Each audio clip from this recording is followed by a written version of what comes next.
Good afternoon, everyone. Thanks for coming. I'd like to start by thanking Dr. Pam Lack and Patrick Flanagan for allowing us to use the Digital Humanities Center. You're going to be hearing a lot more from Dr. Lack in the coming weeks as we learn more about digital humanities, the Digital Humanities Center here that you're in right now, and the Digital Humanities Initiative here at SDSU. Today, we're focusing on electronic literature, and we have a very special guest to introduce us to electronic literature. This is Professor Jessica Pressman. She's a professor in the English and Comparative Literature Department. She is the author of Bookishness, Loving Books in a Digital Age, among many other publications, and really our in-house expert on electronic literature and a personal mentor of mine. So please join me in welcoming Dr. Jessica Pressman. Thanks, everybody. It's nice to be here. You're so lucky to those in Joey's class to have Joey as an instructor.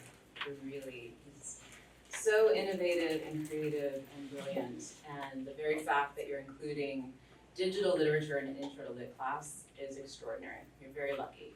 You are actually in a place, SDSU, that has great resources for the study of innovative, experimental 21st century literature and literary studies and digital literacy studies. I have some of my grad students in the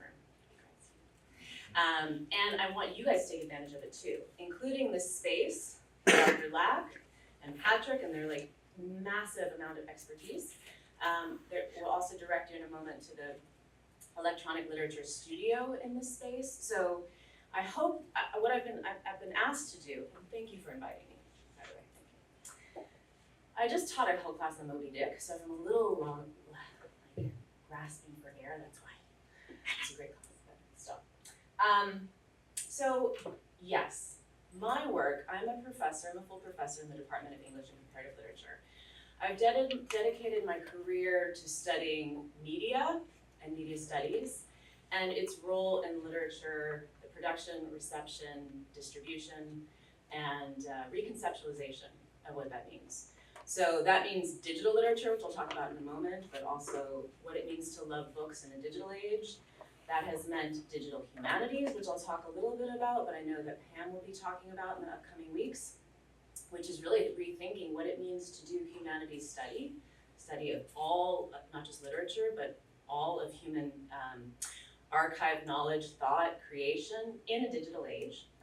Digital tools really change the way that we do our work and the way that we learn.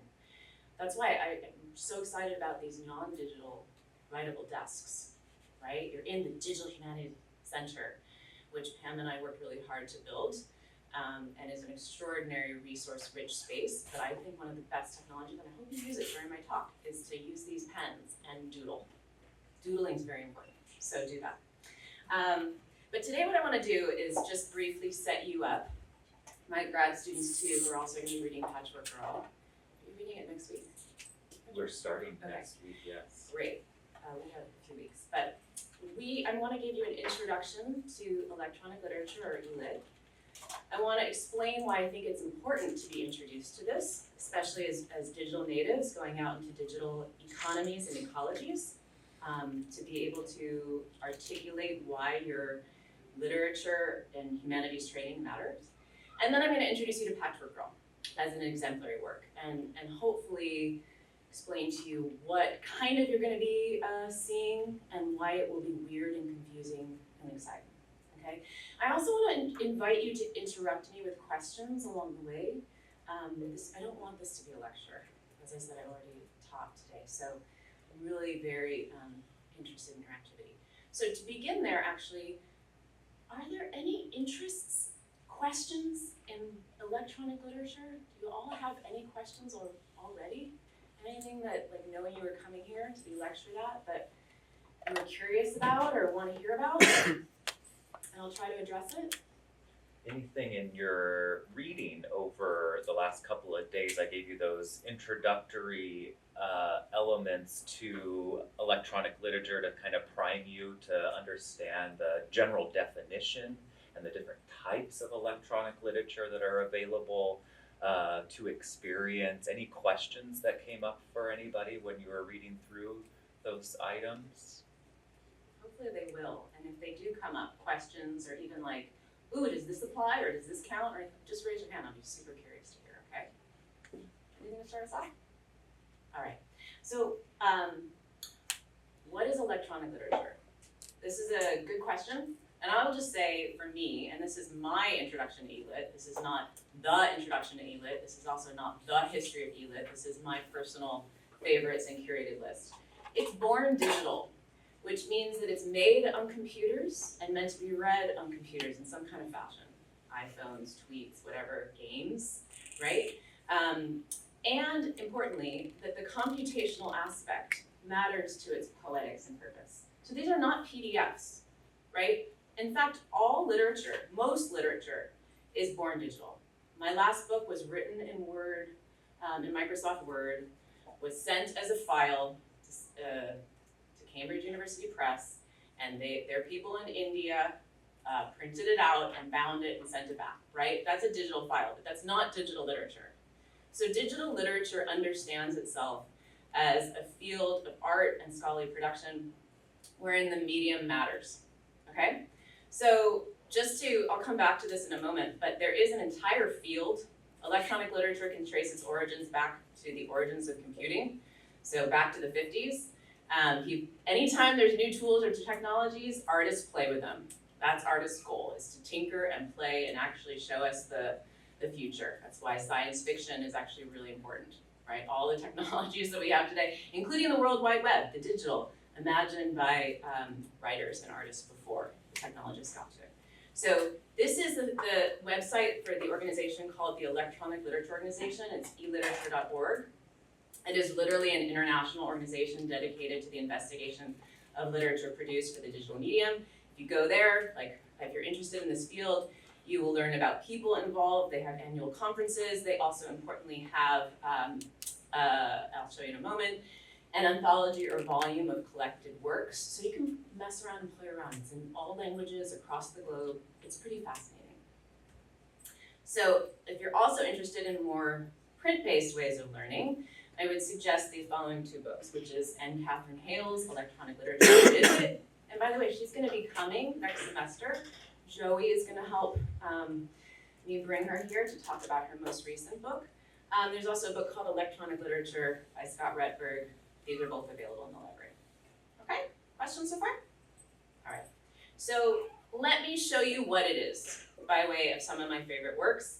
And they're arranged kind of chronologically so that you can see that the history of new technologies, meaning new media, and the history of new platforms, meaning Web 1.0 versus 2.0, et cetera, produce new different kinds of aesthetics and readerly experiences, okay?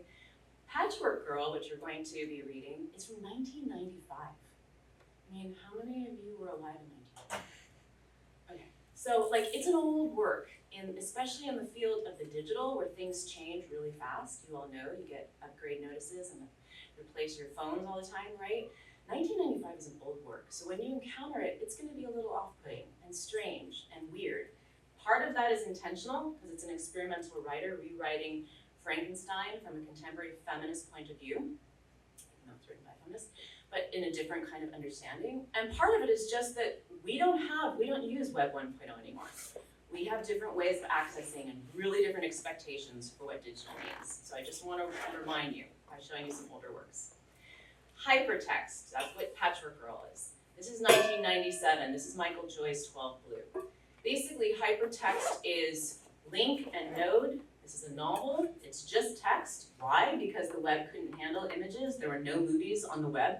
You can imagine that, there's no YouTube.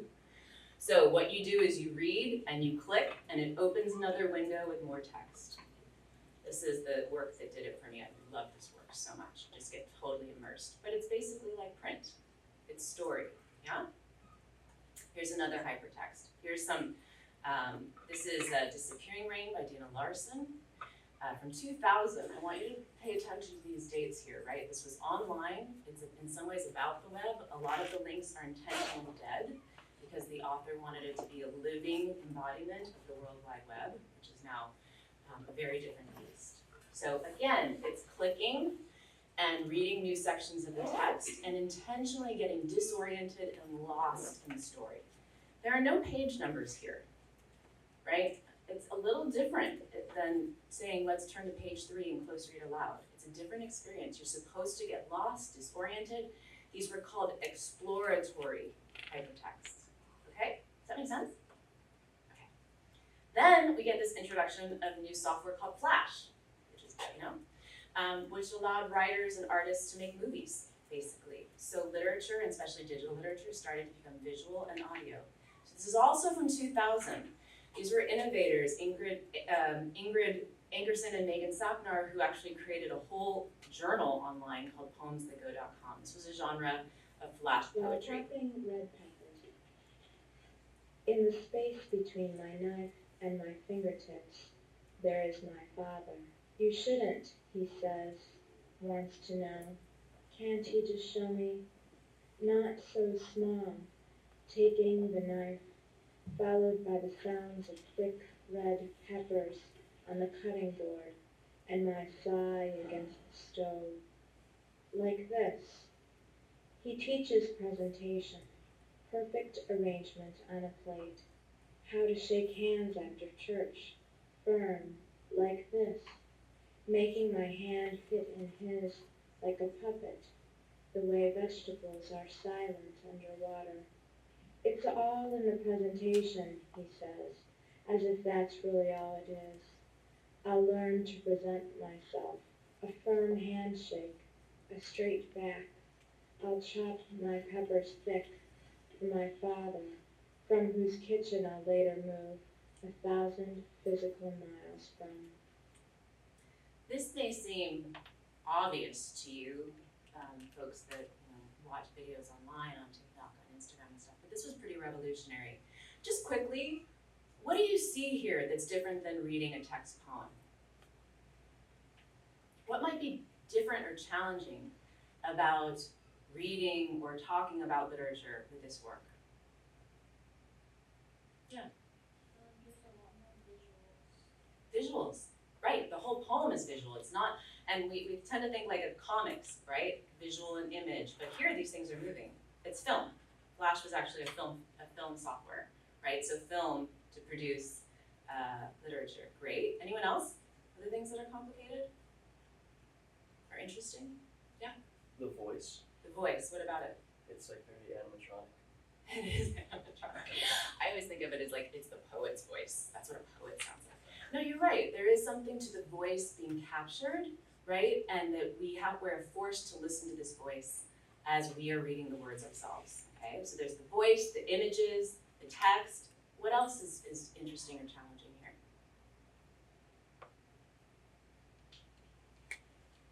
I'll just say you can't pause it. You probably couldn't see that. But it's a file, it's a flash file, a movie file, that runs without you being able to stop it. So for those of you who are learning intro to literature, learning how to close read perhaps, learning how to explicate, as I teach in my classes, you're supposed to stop and pause and linger over the meaning of the words. Well, this makes it pretty hard, yeah? These are big challenges to literary study. Here's another one. This one is one of my favorites. This is my bread and butter for my scholarship. This is by Young-Hae Chang Heavy Industries out of Korea. This is their Dakota, which I'm not gonna play the whole thing, because it's 6 minutes. But I'll just show you a moment. I'm gonna ask the same questions. What do you see here that's challenging or exciting for literature and literary study?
notice it's different than the previous Flash one? Yeah. It's in rhythm with the song. Yes, it's choreographed, right, to Art Blakely. Yeah, fantastic. And that really matters. So it's not the voice reading it how do you say it? Yeah, animatronic. Animatronic. Pirates of the Caribbean, right? But it's the machine and the music, okay, creating the pace. Anyone else? It's quite quick, Quick. so like at points probably can capture, register like all of it. Absolutely impossible. In fact, close reading, I mean, my first book is in some ways based on a close reading of this work, wherein I remind us that close reading is based on print. Close reading arrives in the 1930s. It's only possible with print, where things are fixed and you can read them carefully and closely. You can't close read this unless, as you do like I did, you videotape it and then you pause it and you transcribe it and you basically like hack it, right? So this challenges the ways that we understand and study literature. This is a really long and quite powerful work. But I will also say has been showcased in the Whitney as visual art, at the Getty Museum as film. I study it as literature and it's been written a lot about as comparative literature. So it's one of those things that's very genre bending, yeah? Okay, here's another one. I'll just show you really quickly. I wrote a whole book on this work with some of my friends. And this is also built in Flash, but this has subliminal messages in it. I don't know if you can see the flashing, look really carefully, white words. See them? What about this? What does this do differently? Ask you to think about as you're being hypnotized.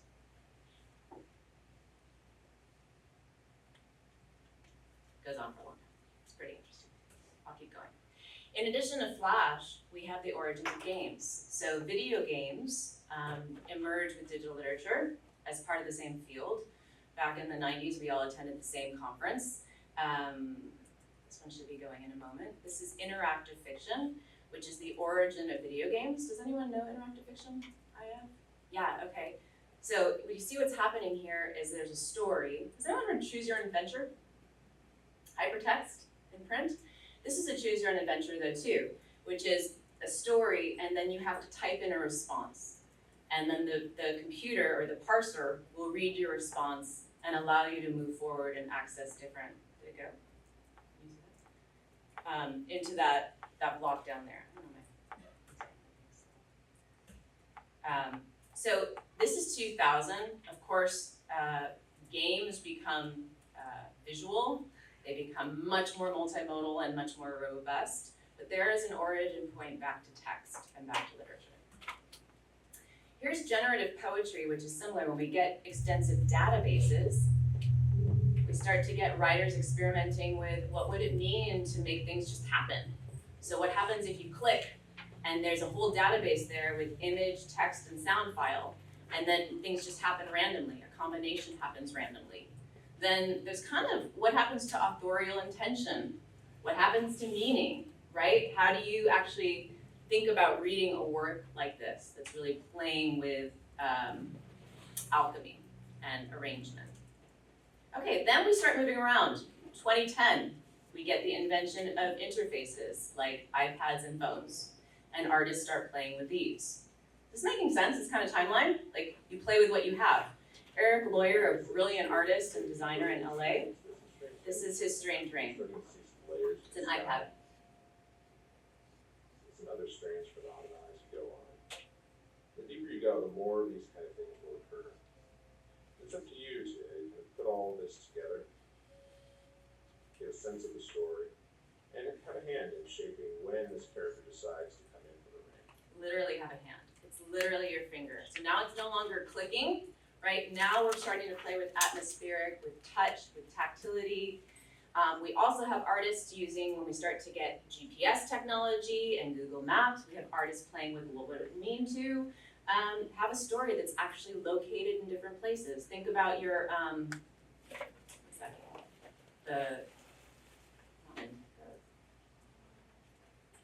You guys have played these games, right? Where you go seek Pokemon Go, thank you. Pokemon Go, right? So, but even before Pokemon Go, you have artists in public squares using SMS, text messaging, thinking about what would it mean. This is the LA Flood Project, which was conceptual from 2011. Think about how would you have people call in, driving around Los Angeles, call in from where they are and have access a piece of a story from those places. So thinking about real place as part of storytelling. Here's a short work built using Google Maps to do so, right? This is a story that happens in Montreal, and it's mapped onto a map of Montreal, and you actually have to click around in order to access the stories located there. So do you see all the kind of creative uses of new technology? Including Twitter fiction, artists and writers using Twitter, and now creating bots. You all are familiar with bots now, but this is 2007 when Twitter first emerged. People were playing with how might we use this technology to create poetry, to think about what a storyteller is. This is one of my favorite works. This is apps, when we start to get to apps. And we actually have this work in the eLit studio on an iPad. It's fantastic. We brought the artists here years ago. This is a brilliant, very robust novel. There's sound. That asks you to pry open the consciousness of the character. It's cinematic, it's textual. It's about returning home from war, so it's about PTSD and consciousness and trauma, and it's beautifully done. And it really, and it also has game elements. Brother came out, grasping, he saw his heel with his hand. So I invite you to go check this out in the eLit studio. Here's a hand actually moving the frames, prying open the mind of the character to access what's beneath it. Literally reading a subtext, but on a iPad, which has no real depth, right? Okay, I'm gonna move quickly through this just to show you other examples, but artists have been playing with augmented reality, AR, right? I also brought Caitlin Fisher here years ago. She's from Canada. My grandmother was raised a flamenco This is about glitch.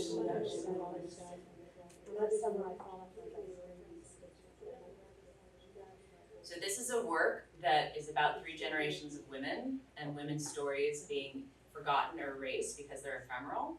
And so the work asks you to pick up an object, a picture, a teacup, etc., and scan it. And when you scan it, you hear the stories, the oral storytelling of women's history. It's quite beautiful.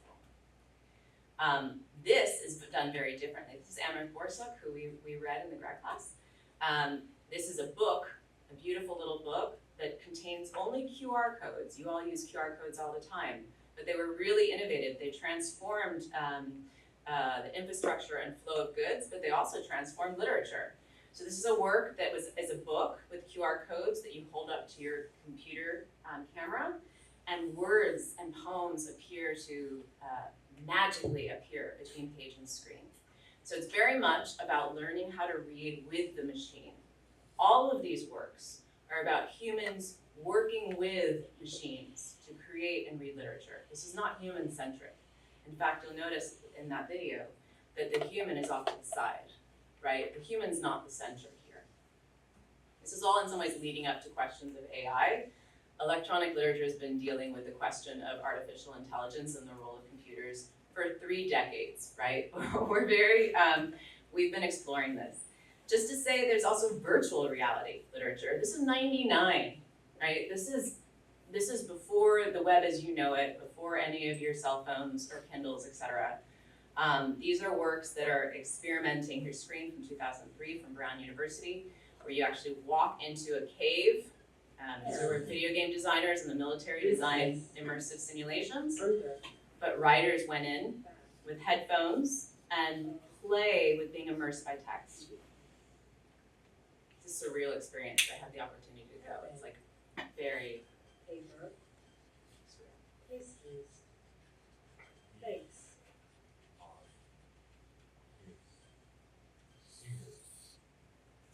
Fine. I'll just continue. I don't know if anyone knows this work. This was actually covered in the New York Times. This is when actually AI starts to meet video games. And it was a work of these two, Michael Mateus and Andrew Stern, actually created the PhD program in computational media at Santa Cruz. You're nodding. You know this? Yeah. How do you know this work? I saw it online when I was younger. Oh, fantastic. So they actually took this work. It was so innovative. It's built on the Albee play, Who's Afraid of Virginia Woolf. It looks wonky, right, intentionally, but it's a really, you can no longer access it, unfortunately. But you knock on a door and you're encountered by a figure, and then you walk into a room and you type in responses and you see this couple kind of implode in front of you as you're trying to just have a nice drink. But it's all about like you interacting with the program and these characters being so real. This was literally a groundbreaking work that then created a whole field of study in the PhD program at Santa Cruz. One more, and then I'm gonna ask you some questions about what you think. But also, ELIT uses space, immersive space. So here's a work pretty recently that I worked on with some friends, because it contains mermaids, and I'm writing a book on mermaids. And this is a work that surrounds you. You walk into a room and it surrounds you with image and text, and your shadow plays with what's behind you. And so your entire world is kind of embodied in this adaptation of The Little Mermaid. And then, of course, we wrote an essay about it in a digital form. So, I won't get into improv, actually, but theater and improvisation also does some fabulous things online. So if you're interested, this is a screenshot of the eLit, the Electronic Literature Organization, eliterature.org, of one of their anthologies. So some of the things that I showed you, like here, this is Tachistoscope, this I showed you, 12 Blue, I don't know what else I showed you. But some of the things that I showed you are here, so if you're interested, go check it out, okay? Before I move on a little bit, questions, what does that brief, like, anything that my brief, like, introduction to ELIT shows you, prompts you to question, questions, concerns that you might have about it? Anything that excites you?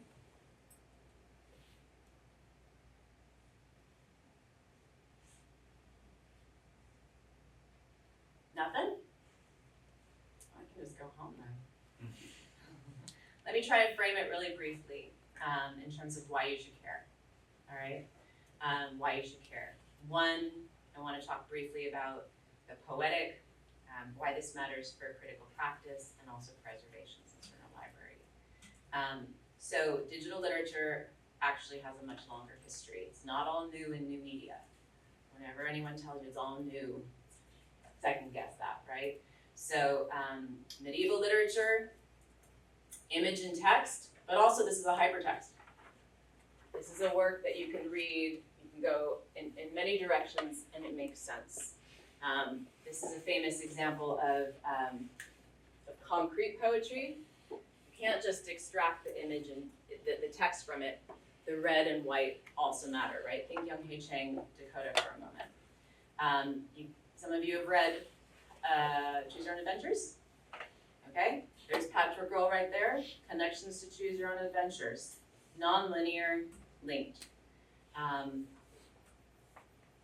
just keep going. What this means for criticism, for the kind of work you do in the classroom, for the kind of ways you study.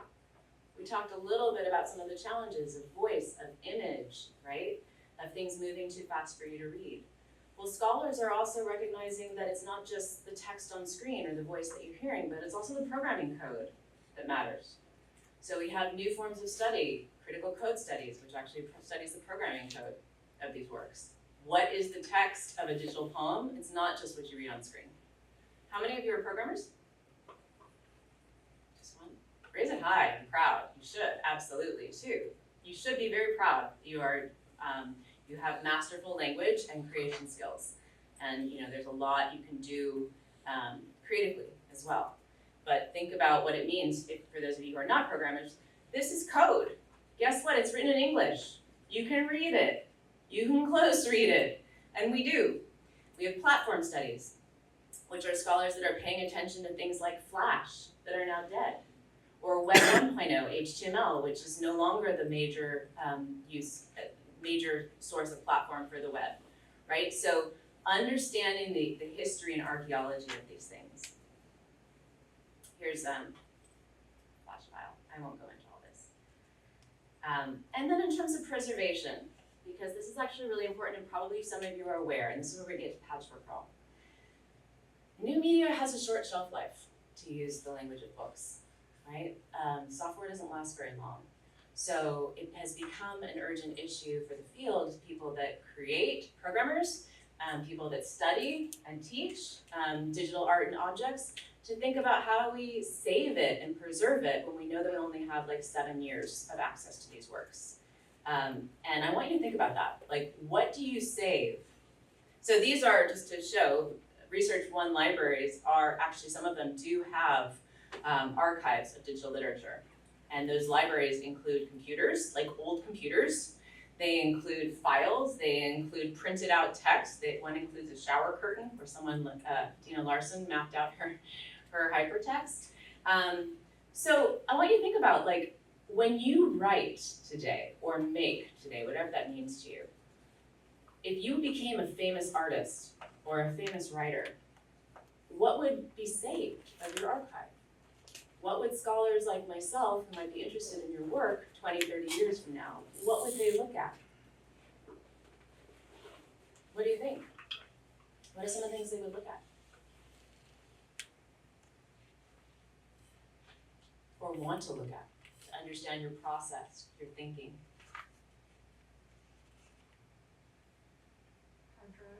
Hard drive? Yeah. Anyone else? Time period. Time period. When are you writing? Maybe a timestamp? Anyone else? How many of you use music? Stream music. Playlists. What are you listening to that is inspiring you? What is the backdrop of your desktop?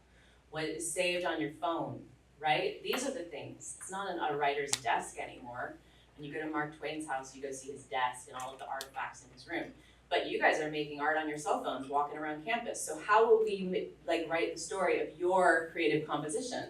Maybe it's whatever playlist you're listening to, or your text chat message with a friend that is also simultaneously the context for your creation. Think about that. Think about how preservation works. I now want to use that kind of background to introduce you to Patchwork. Before I do, I want to ask do we have time? I'm curious to hear where you are. We have till 1:45.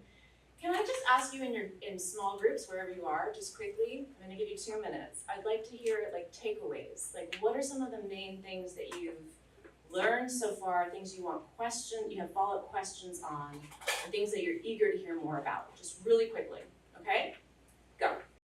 A few minutes later. Are you guys ready? You guys have good points in the back? Yeah. So for me, it was the intermediality, the connection, and that literature is not just text, but that we can connect music and the visual, and that these medias are not that strictly divided as we might believe. And not only that, but they never have been. Remember, I can't go easily back to that slide of the medieval manuscript. But the idea that, as you said in the back, that maybe this is more art than literature, that suggests that you have been trained that literature is text and art is visual. That's just not true, never has been.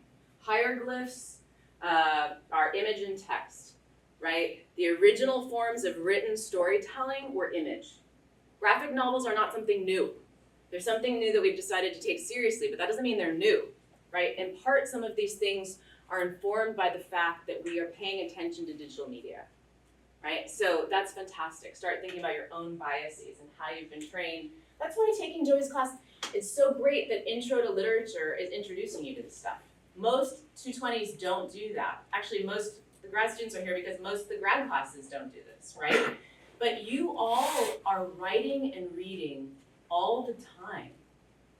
You just perhaps aren't thinking about it as literature.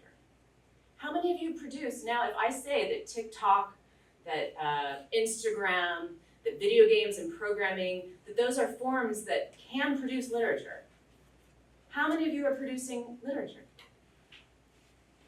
How many of you are reading literature in those forms? Yeah, a lot, and you can raise them higher so I can see. How many of you are reading literature if we include all of those digital formats? Okay, great. It's not just Moby Dick, although come join my Moby Dick class, it's great. Right? You are all active, avid readers and producers of literature. All right, take that. Okay, start there. Now, just briefly want to introduce you to this strange beast, monster, truly. that you're gonna be reading, and we're gonna be reading, my grad students, in a few weeks. Patchwork Girl by Shelley Jackson. You're all reading Frankenstein right now? Just finished. Did you like it? Isn't it extraordinary? Isn't it so different than you thought it would be? Kind of? Yeah, okay, all right, good.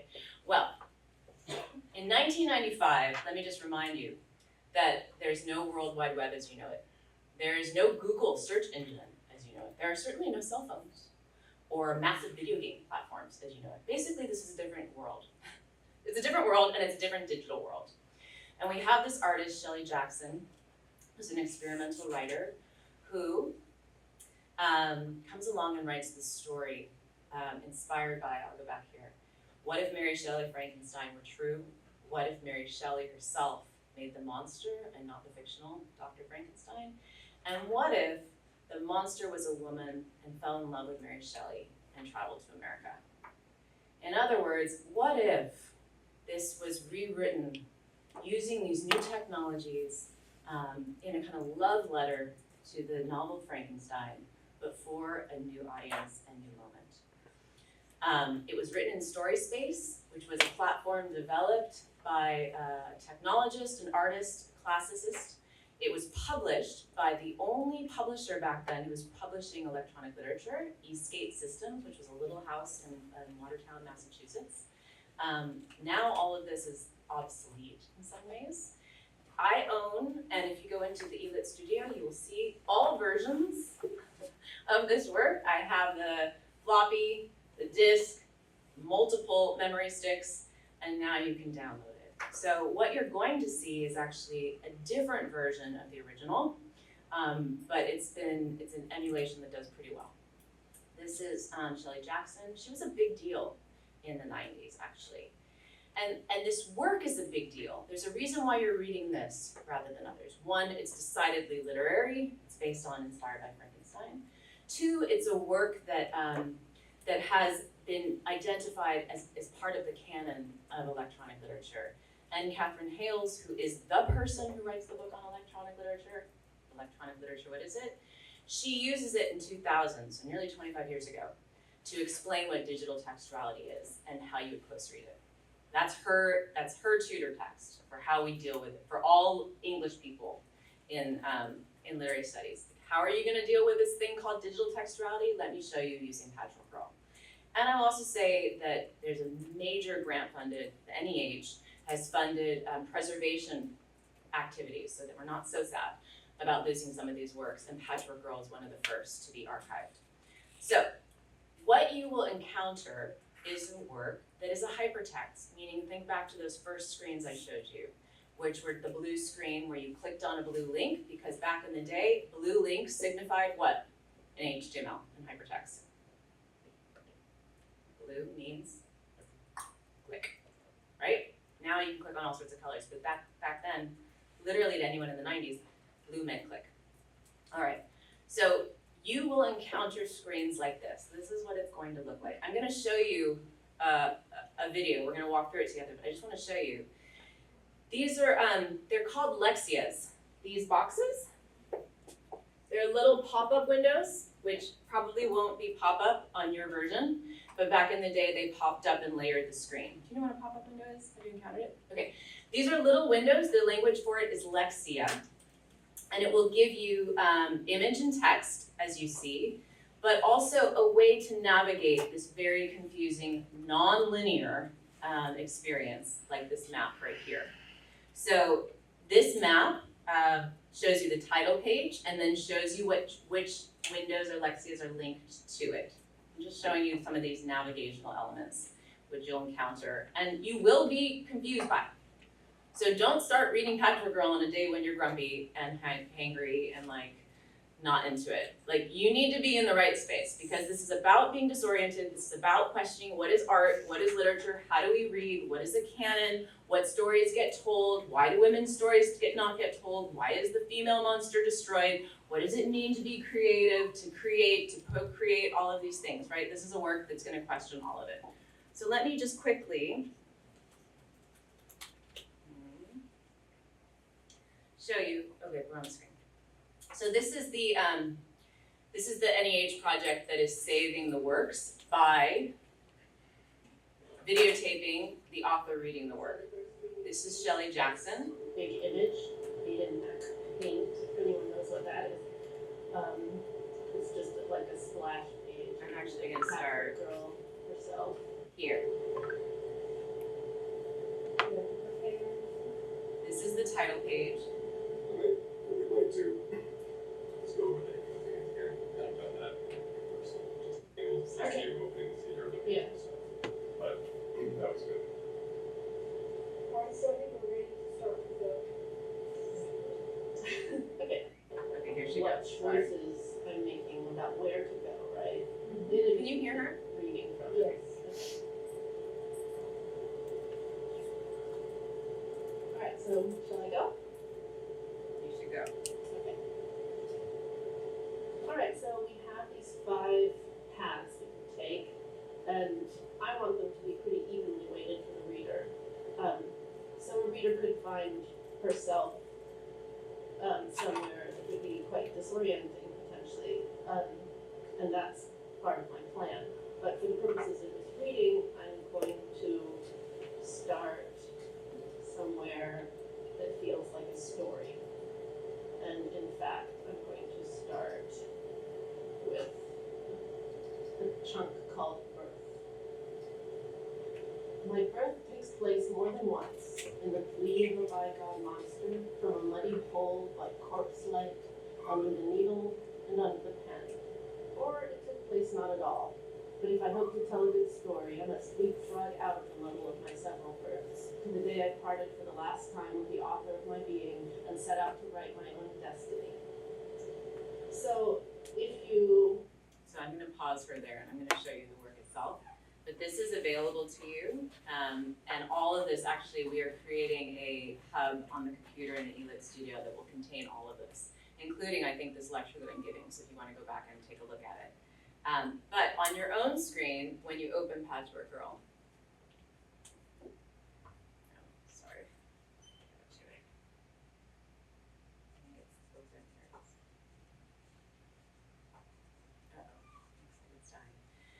this is the opening screen of Patchwork Girl. Is this frontispiece, which is usually the image of the book. Looks like my.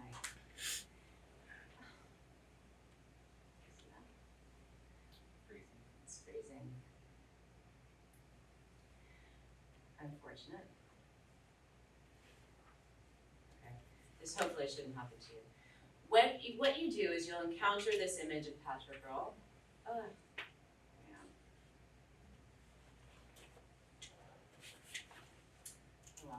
I think I had too many things open on my poor computer. And you'll click. Sorry guys, I want to show you. Can you just give me 1 second to. A few minutes later. When you enter Patchwork Girl, you will have this frontispiece, this image. And then you see my mouse clicker? You can click anywhere. I'm going to click. Here's the title page. What would you like me to click on? A graveyard, a journal, a quilt. A story of broken accents. Quick. A graveyard. A graveyard. Okay. You may continue to flesh out this planning study, use links to interconnect documents, and make it easier to move place to, where would you like me to click next? Head? I am buried here. You can resurrect me, but only piecemeal. If you want to see the whole, you will have to sew me together yourself. Would you like me to click anything here or over here?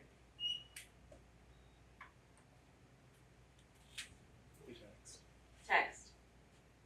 Here, headstone. Here lies a head, trunk, arms, right and left, and legs, right and left, as well as diverse organs appropriately disposed. May they rest in peace. Where would you like to go? Here are all the organs. See that on the map? You can navigate over here. Where would you like to click?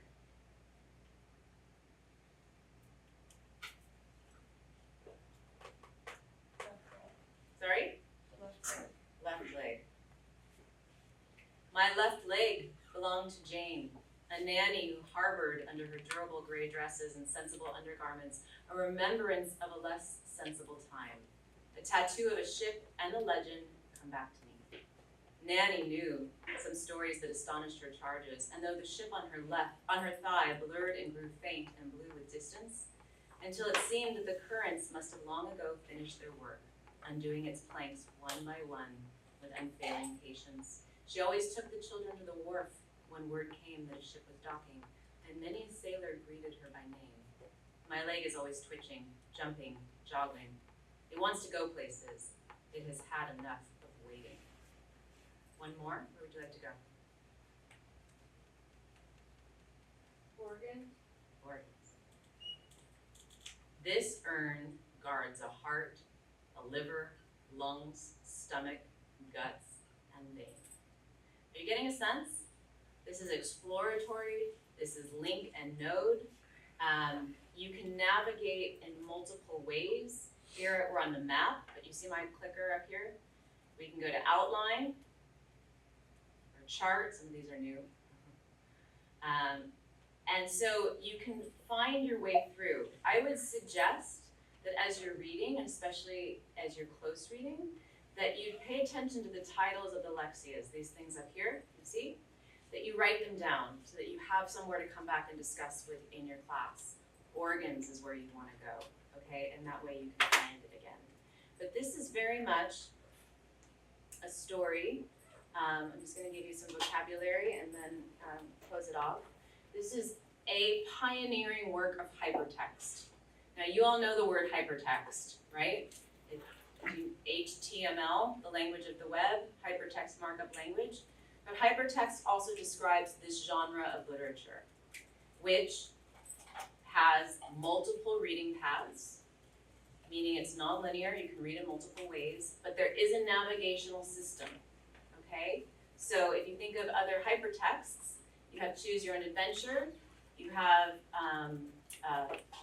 experimental literature like House of Leaves or Infinite Jest, and you also have the footnote. You know, when you come across footnotes, you can, or now you have Wikipedia, right? You're used to reading in a nonlinear fashion. So before you had Wikipedia, you have hypertext in lots of ways. And I introduced you to the term lexia, which is the little window. Okay, I'm not going to go into all this because I want, in some ways, to get us here. I have more on Shelley Jackson. She's super fascinating. I'll just really quickly. She experimented with all different ways of storytelling, including skin. For those of you who are interested in tattoo, anyone interested in tattoo? Okay, then never mind. But it was a work that where she wrote a short story and only printed the words of the story on different people's bodies, and only would publish the entire story when it was out there on bodies. So think about that connected to Patchwork Girl and connected to Frankenstein. Understanding the body as text, understanding that skin was the original page in medieval manuscripts, animal skin and human skin. So she experimented with this, and she promised that if you died before the story was published, that she would attend your funeral. So here is part of the story written out on people's skin. Again, hypertext, not digital, but hypertext. To view this, you would have to go. You would have to read in a very nonlinear, creative fashion. So this is experimental writing. I'll give you this so you can read and hear about archiving this work and the challenges. I want to end by just mentioning that there is a rather robust, if emergent, field of study of electronic literature here at San Diego State, which Pam and I have been pioneering, and your instructor, Joey, is an innovator in our MA program there. We have courses. I teach courses, full courses in digital literature, and I always include digital literature in my classes. We have an annual student competition for those of you who make, my programmers, my artists, those of you who are interested in collaborating. Every year in May, or April, May, whenever there's the Digital Humanities Showcase, which takes over this whole space and is a fantastic celebration of digital scholarship and art from around the campus, we offer a $250 prize to the best work of student-created digital literature. And that's something I encourage you to look for and at. The showcase, the studio, which is right across the hall, which is right, I think it's out of commission right now. Oh no, it's not. It's just kind of. Some things have been taken off the wall, but I encourage you to go check it out. You will to read Patchwork Girl, or Pry is in there too. But we also have like all of my artifacts of Patchwork Girl's evolution are in there. A lot of other works that you can see in scholarly works. And you will be hearing about, we have 2 workshops on how to make electronic literature that are happening this semester. One is on Twine, which is for games, interactive storytelling, hypertext. And one is on using the tools that are affordances of like the Microsoft Office suite, I think. So look for that. There's the studio information. In that studio, just one more thing, there is a timeline of electronic literature made by a former student of mine in Timeline, right, Pam? Timeline.js, which is a tool you can learn about here in the center, and also from Pam and Patrick. So if you're interested, there's a much longer history of thinking through these things, and students like yourselves have been doing this for a while. Can everyone join me in thanking Dr. Pressman and Dr. Lack for this presentation and using the PPH Center?